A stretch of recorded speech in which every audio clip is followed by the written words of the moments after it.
Breaking news, Nigerians.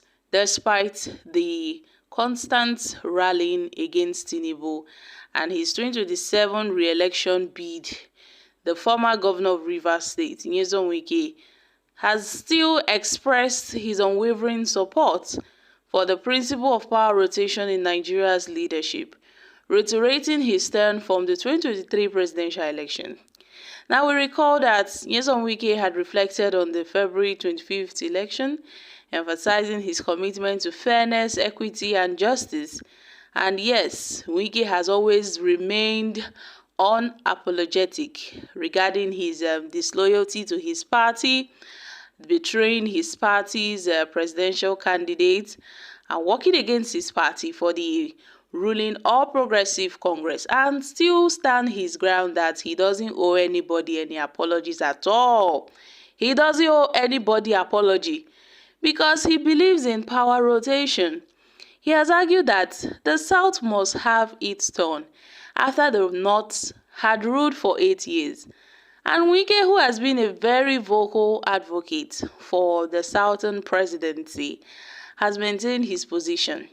And he also maintained that his position was driven by a desire for equity, fairness, and justice within the Nigerian political system.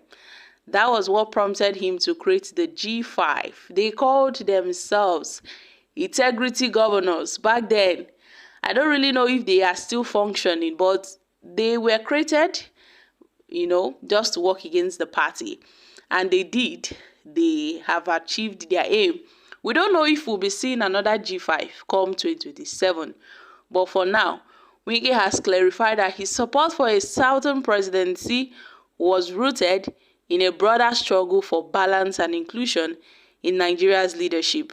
I mean, he's not here to prosecute anyone. His position is quite clear that the next election, Tinubu must be president. Tinubu must be president.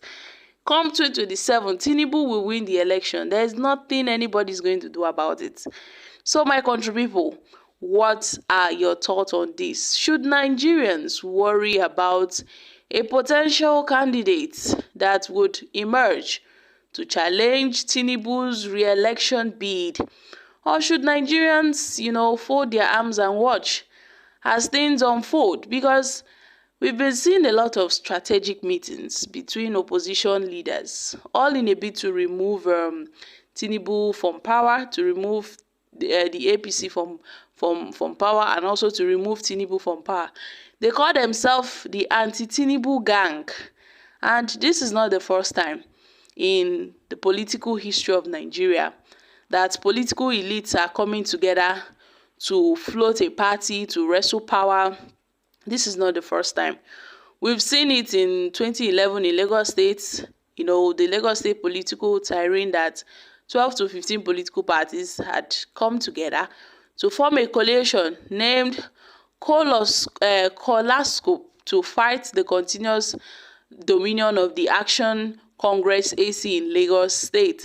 And we've been seeing a lot of coalitions, different political parties coming together to wrestle power from the ruling party.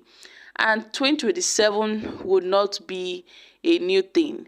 But then, some persons are in the opinion that a popular candidate should emerge. A popular candidate that would represent the South. Since they are saying, okay, it is the turn of the South, good and fine. Tinubu is not the only Southern candidate we have in Nigeria.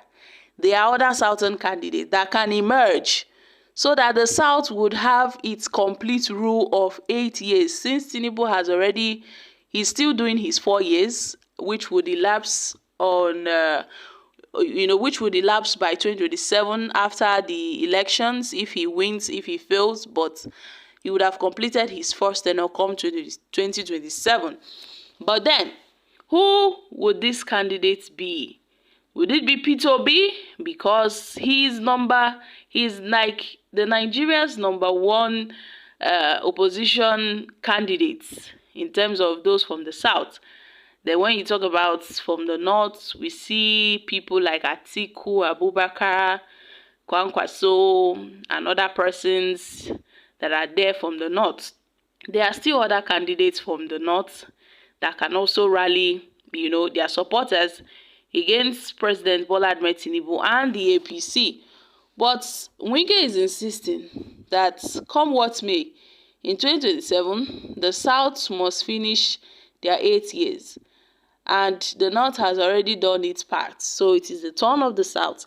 That was why he worked against his party. But we know deep down within ourselves that Wike worked against his party because he couldn't get what he wanted. Just like what Philip Shaibu did in Edo State, because he wasn't given the PDP ticket, that's the PDP governorship ticket. He worked against his party, he decamped to the APC, and he was welcomed like a prodigal son that lost his way and finally found his way back to his father's house. He was welcomed by Oshomole, by Ganduji, by Apabio and other big APC political bigwigs. He was welcomed. So I really hope that come 2027, Nigerians will vote not because it is the turn of this person or the turn of that person, but because we are tired. We need effective change in our country. We can't keep doing one thing over and over and over again and expect, a different results. No, we need to change our pattern. We need to change our ways.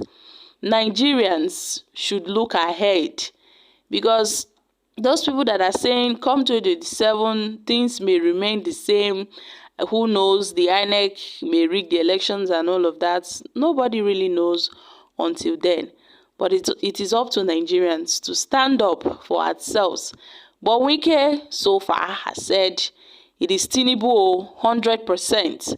Tinubu will rule, and nobody would take after him, not until he has finished his tenure as the President of the Federal Republic of Nigeria, his 8-year tenure. So my country people, what are your thoughts on this? Like I said, Nyesom Wike is a strong supporter of the All Progressive Congress. But mind you, Wike is also a double-faced man. Today he will be saying one thing, tomorrow he will be saying another. This was the same person that called APC a cancer. He called APC several names. That was in 2022/2023. He called the APC several names. He called Tinubu names. But look at Wike now, the FCT minister. He's one of Tinubu's right-hand man. And he has said, come 2027, Tinubu will be the president. I'm dropping here. Kindly share your thoughts on this in the comments section. Thank you.